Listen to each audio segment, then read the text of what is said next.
Bueno, muchachos, buenas noches para todos. Vamos a dar inicio a la clase de presupuesto público de los días martes de la Corporación Universitaria Remington. Espero estén muy bien, al igual que sus familias, al igual que los más allegados estén bien de salud y lógicamente estén haciendo todo lo posible por estar aislados, por estar cumpliendo con todos estos procedimientos que tiene el gobierno nacional para evitar este contagio del COVID-19. Vamos entonces a iniciar la clase con el tema de importancia del presupuesto público. Eh, es muy importante este tema del presupuesto porque eh, es necesario previamente pues como tener claridad del marco general que regula y explica o mejor explicita el por qué y para qué el presupuesto territorial. Recordemos que el presupuesto público es una herramienta financiera, ¿cierto? Fundamental a tener en cuenta pues para el cumplimiento, para el logro de los objetivos de redistribución del ingreso, para lucha contra la pobreza, al igual que el desarrollo y competitividad de los territorios. Entonces debe existir una normatividad local que regule el presupuesto público, lo cual debe ser consciente con la normatividad nacional, pero acorde a la realidad y características del territorio, ¿sí? Entonces, esa normatividad tiene que ser regida en cada municipio, en cada entidad territorial, ¿cierto? Pero no debe ser ajena a la normatividad nacional, muchachos, de todo lo que marca el presupuesto público. Y hoy en día nosotros como ciudadanos, como jóvenes que nos estamos formando y como jóvenes que estamos dentro de esta situación de nuestro país, pues debemos propiciar una evolución de este presupuesto público, no solo conocer los rubros tradicionales, los conceptos tradicionales, sino que debemos conocer otras herramientas complementarias, ¿cierto? Tales como el rol, la función que puede jugar nosotros como ciudadanos en las decisiones para la aprobación y la ejecución del presupuesto público.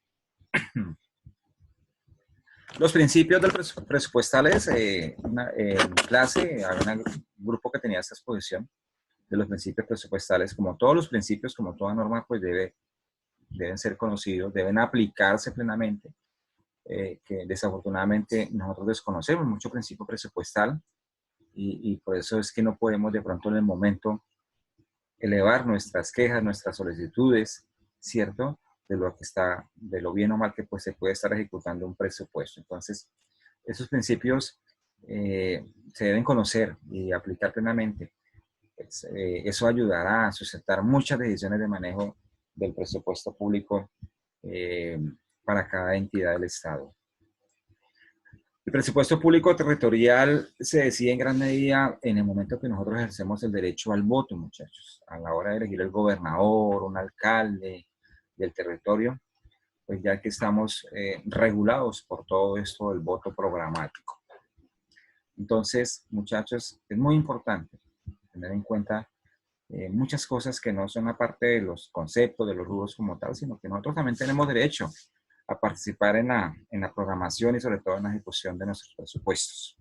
Muy bien, la importancia del presupuesto público, como lo muestra esta diapositiva, es que nos ayuda a la redistribución del ingreso, a la equidad tributaria, a definir fuentes de financiación, a combatir la pobreza, coayuda en la competitividad que es tan importante más adelante, vamos a ver por qué. Ayuda a cumplir metas del plan de desarrollo y programas de gobierno, y pues a satisfacer necesidades básicas de la población.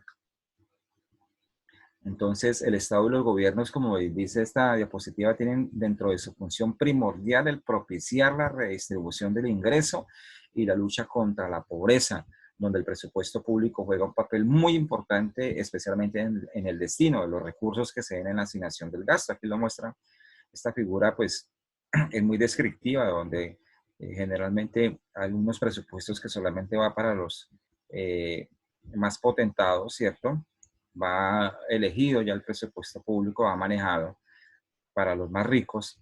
Y aparte de eso, pues los que tienen la menos posibilidad de esta distribución de sus ingresos, pues lo poquito que obtienen está siendo absorbido por el más fuerte, ¿no? Por el capitalista, por el que tiene el poder de los recursos, el poder del patrimonio, ¿sí?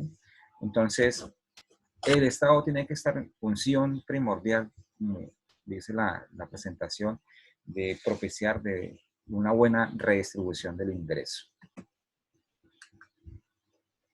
¿Y cómo se redistribuye este ingreso? Eh, pues mediante todos los subsidios fiscales en servicios de infraestructura física, de educación, de salud, que debe tener pues el Estado como competencia. Se debe reformar entonces muchas cosas dentro de esa, toda la parte tributaria. El Estado tiene que hacerlo más progresivo, que amplíe más la base de contribuyentes. Pues adicionalmente se debe elaborar un plan nacional de alimentación y nutrición, que eso hace mucha falta, cuya meta principal, fundamental, es la de solucionar el problema de desnutrición en la población más vulnerable, como es el caso por allá de nuestros amigos chocuanos, por allá la gente del Chocó, y algunas comunidades totalmente aisladas y que tienen toda esta problemática. Entonces, es la de dar soluciones, ¿sí? A toda esta población que se encuentra pues ubicada en los niveles más bajos de ingresos, y dentro de esta población pues están los niños también, todos los menores de 2 añitos y las madres embarazadas y lactantes. Asimismo, como lo muestra es más o menos es lo que quiere decir la redistribución del ingreso, ¿no? Asimismo, está la equidad tributaria como parte importante del presupuesto público, donde dice que la equidad tributaria pues debe reflejar eh, en las tarifas o tasas que se apliquen a los contribuyentes dependiendo de su capacidad de pago y situación socioeconómica en aplicación de los principios del régimen tributario de equidad y progresividad como fuente fundamental del presupuesto público. Por ejemplo, ciertos beneficios tributarios a favor de personas que integran comunidades que hayan sido, por ejemplo, víctimas, por decirlo, de una catástrofe natural, como una excesión en el pago de impuestos de renta, como es el caso de esta situación que estamos viviendo nosotros también. Es un caso de una emergencia de salud a nivel mundial y lógicamente pues nosotros en nuestro país pues no somos ajenos a esta emergencia de este virus. Entonces hay que hacer exenciones en el pago de todos esos impuestos, en el impuesto de renta, sobre todo porque pues no estamos generando, facturando, la mayoría de empresas no lo están haciendo, la mayoría de colombianos a pie también que viven de la parte de independencia económica pues está estancada y está en este momento pasando por unas situaciones muy difíciles, de verdad. Entonces, hay que hacer exenciones en esos casos, en el pago del impuesto, por eso es que tiene que el presupuesto ser equitativo, ¿cierto? Eh, no parece pues muy exagerada que se facilite la integración social de esas personas. Por ejemplo, en este caso, en el caso de esta emergencia de salud que se vive a nivel mundial, en nuestro país, lógicamente, por ejemplo, en los desastres, la recuperación de las zonas afectadas por desastres. Y por otro lado, pues, por ejemplo, dar un beneficio que consiste en condonar las deudas tributarias a, a aquellos contribuyentes morosos, pues es muy inequitativo. No es equitativo porque premia a quienes no han cumplido con sus obligaciones en perjuicio de quienes sí lo han hecho. Entonces, de ahí, pues, que la importancia del presupuesto público en esta parte de la equidad tributaria, muchachos. Bueno, muy bien. Bueno, los otros puntos pues ya son muy entendibles, definir fuentes de financiación, lo que, es lo que permite al presupuesto público organizar cómo se va a financiar para poder sufragar todos esos gastos de funcionamiento, ¿cierto? Si va a acudir a entidades financieras internacionales, ¿cierto? Entonces, o a inyectar más capital, ¿sí?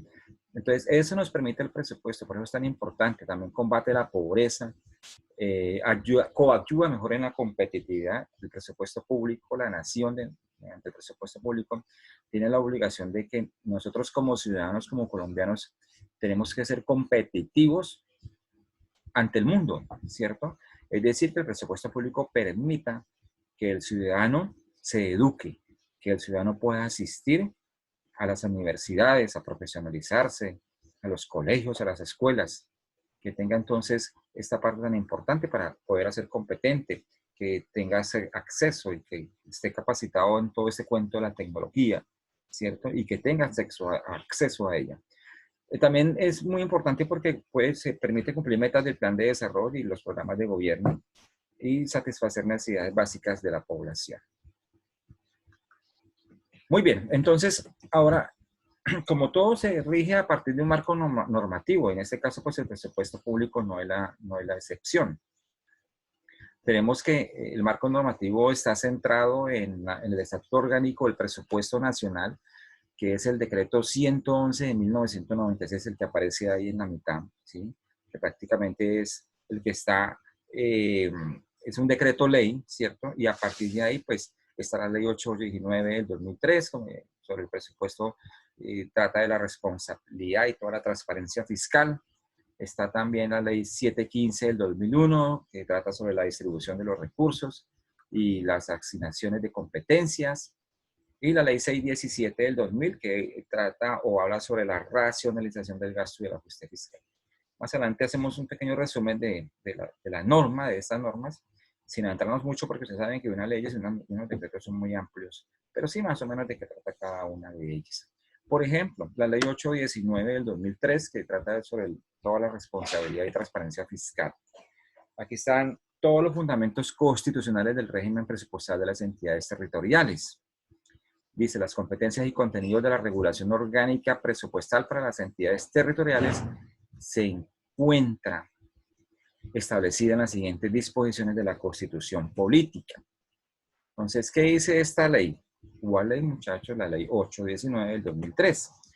Dice que corresponde a las asambleas departamentales, corresponde expedir las normas orgánicas del presupuesto departamental y el presupuesto anual de rentas y gastos.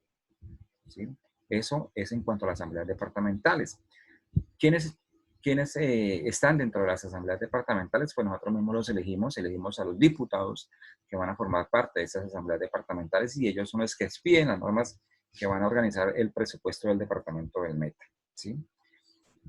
Sin estar aislado del presupuesto, de la normatividad nacional, lógicamente, ¿cierto? Sin ser una rueda suelta de la normatividad nacional.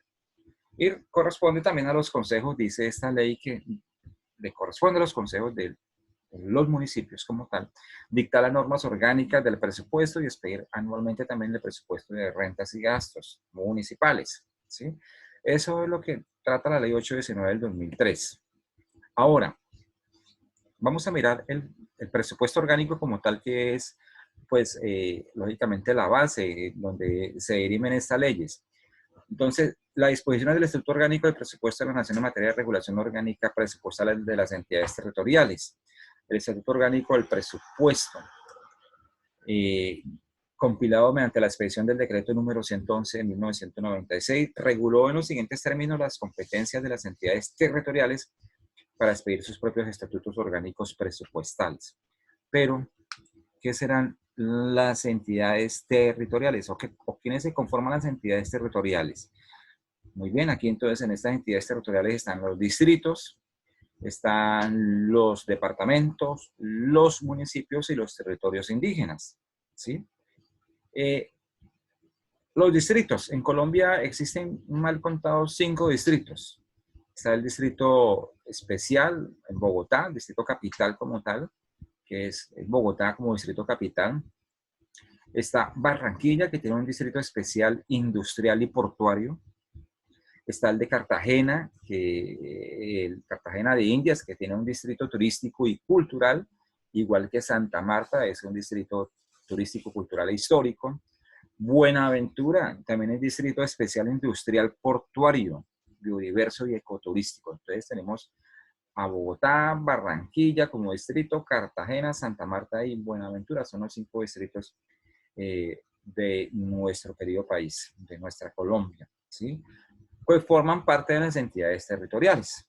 Entonces, entidades territoriales, repito, los distritos especiales, los departamentos, los municipios y los territorios indígenas. Bueno, el decreto Ley 11 de 1996 es la ley de jerarquía orgánica que regula la programación, preparación, aprobación, modificación y ejecución del presupuesto de rentas y la ley de apropiaciones de la nación de las entidades territoriales y de los entes administrativos de cualquier nivel administrativo y a su coordinación con el Plan Nacional de Desarrollo. Entonces, esta ley es muy importante, es un decreto ley 11 de 1996. Ahí está más o menos resumido, compendido lo que encierra este estatuto orgánico del presupuesto nacional. En cuanto a la ley 715 de 2001, que también forma parte de la normatividad del presupuesto, la ley 715 del 2001, esta se formuló a partir del aprovechamiento de la experiencia de 7 años de operación de la Ley 60 de 1993, con el fin de pasar a una nueva etapa de la descentralización en la cual la nación perfeccionaría los criterios de financiación de los servicios sociales para mejorar la equidad y eficiencia del gasto y las entidades territoriales. A partir de esta Ley 715 de 2001 ya es cuando prácticamente permite a todas estas entidades territoriales descentralizarse del gobierno nacional, del presupuesto nacional, y tener sus propios presupuestos municipales, pero lógicamente aprobado a través del presupuesto nacional. Entonces, esta ley se resume pues prácticamente en algunos aspectos importantes, como es la ley 715 del 2001, que asigna competencias territoriales de una forma tal que se eviten de pronto duplicidades, se favorezca el control social y se logre pues un mejor uso de los recursos disponibles para la inversión social. Eh, Otro aspecto muy importante es que pretende con esta ley pues es distribuir con criterios de equidad y eficiencia los recursos para inversión social con el fin de cubrir las necesidades básicas de la población más necesitada. Aspectos también como garantizar el acceso a la educación de los niños en edad escolar y el acceso a los servicios de salud a la población pobre, promover el desarrollo local, respetar la autonomía territorial y profundizar sobre todo esto de la descentralización. Eso es, pues a grosso modo, lo que nos trae o el contenido de la ley 715 del 2001.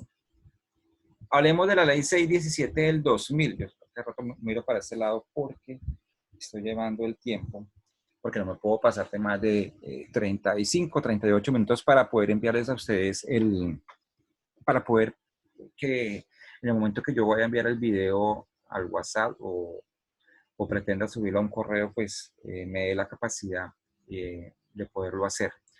Entonces tiene cierta capacidad para poder, cierto peso, ¿sí? Para poderlo hacer.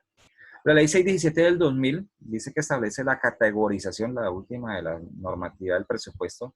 Aquí se establece la categorización de las entidades territoriales teniendo en cuenta su capacidad de gestión administrativa y fiscal, de acuerdo con su población e ingresos corrientes de libre destinación, con el objetivo de pronto de establecer un saneamiento fiscal de las entidades territoriales. Eso es prácticamente pues todo esto lo que concierne con el marco del presupuesto público, ¿sí? Todo rodeado bajo el estatuto orgánico del presupuesto, el estatuto orgánico del presupuesto nacional, el decreto 111 del 96, y ahí pues encontramos la ley 819 del 2003, la ley 715 del 2001 y la ley 617 del 2000. Bueno, muy importante el plan, este tema que traemos pues tiene que estar también a colación porque para que exista un presupuesto público, pues tiene que haber un plan nacional de desarrollo, ¿sí? Entonces, como todo en la vida, pues nosotros tenemos que planificar, ¿sí? Y a esto, pues el gobierno nacional no es ajeno. Si no se planifica, si no se hace planeación, pues va a ser un desastre y no va a haber orden en todo el país sobre la ejecución presupuestal. Entonces, es eso, planear. Planear es pensar hoy lo que voy a hacer mañana, ¿cierto? O pensar en este instante lo que voy a hacer en un momento más adelante, en unos minutos más adelante. Entonces, una de las principales herramientas de la planeación de desarrollo es muy importante para el gobierno este Plan Nacional de Desarrollo. Es muy importante porque permite planificar sus objetivos y hace referencia al llamado Plan Nacional de Desarrollo. En él se encuentran incluidas el direccionamiento de las políticas macro que permite cumplir las propuestas políticas de los gobernantes que han sido electos, ¿sí? Entonces, en el Plan Nacional de Desarrollo está inmerso, está prácticamente, se me perdió el cronómetro, correcto, está prácticamente inmerso todo lo que los señores candidatos se comprometen a hacer en el momento de llevar sus ideas y sus propuestas, sus promesas. Ellos lo tienen dentro de un proyecto de gobierno, ¿cierto? Lo presentan, cada candidato debe elaborar su proyecto de gobierno.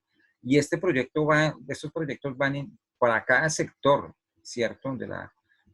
Para el sector salud, para el sector de educación, para el sector vial, para cultura, para deporte.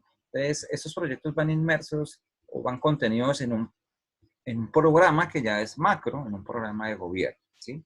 Y lógicamente eso forma parte de ese programa de gobierno cuando ya el candidato es gobernador, cuando el candidato es alcalde, cuando el candidato es presidente, pues ya forma parte de ese Plan Nacional de Desarrollo, que eso es lo que permite cumplir estas propuestas que cada candidato hizo en su candidatura en el momento de las campañas políticas. Entonces, el Plan Nacional de Desarrollo es un pacto por Colombia, es un pacto por la equidad, como dice este título.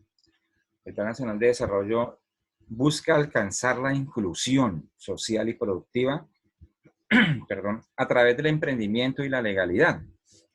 La legalidad, pues primero como semilla, el emprendimiento como el tronco de crecimiento y la equidad como fruto para contribuir pues al futuro de Colombia.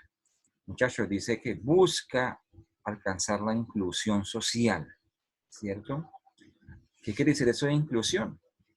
Pues que ese Plan Nacional de Desarrollo tiene que estar dado para todos los ciudadanos, con todo y con todo, con todas las creencias, raza, creencias políticas, ¿sí? Flaquitos, gorditos, bajitos, altos. Eso es la inclusión. Aquí generalmente hay unas personas que ellos buscan y están en la lucha al día a día de tener un espacio en nuestra sociedad colombiana y en el presupuesto y en el Plan Nacional de Desarrollo. Las personas que son, por ejemplo, limitadas, que tienen limitaciones físicas, las personas, entre comillas, especiales, ¿cierto? Por ejemplo, en nuestros municipios. Si ustedes se ponen a ver, por ejemplo, en Acacias, aquí en Acacias, si hay una persona que tiene impedimento, es invidente, ¿sí? Tiene una limitación visual, pues no va a encontrar, busca la inclusión dentro de la sociedad, pero esa inclusión es un poco difícil porque no existe entidades o institutos, ¿sí?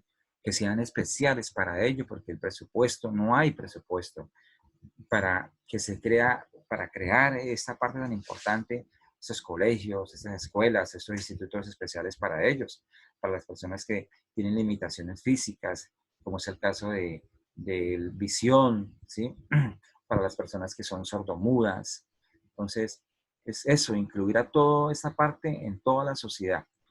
Esa es la lucha que ellos tienen día a día y pues lo sé porque conozco muchos casos de mamitas que están en esa lucha también, porque sus hijos tengan esa inclusión en esa parte social, para que lógicamente sean aceptados en la sociedad. ¿Listo? Entonces, para que no sean discriminados. Eso es lo que tiene que buscar el Plan Nacional, el Pacto por Colombia, Pacto por la Equidad. Eso es lo que busca, toda la inclusión social y productiva a nivel nacional. La legalidad es muy importante, esa legalidad.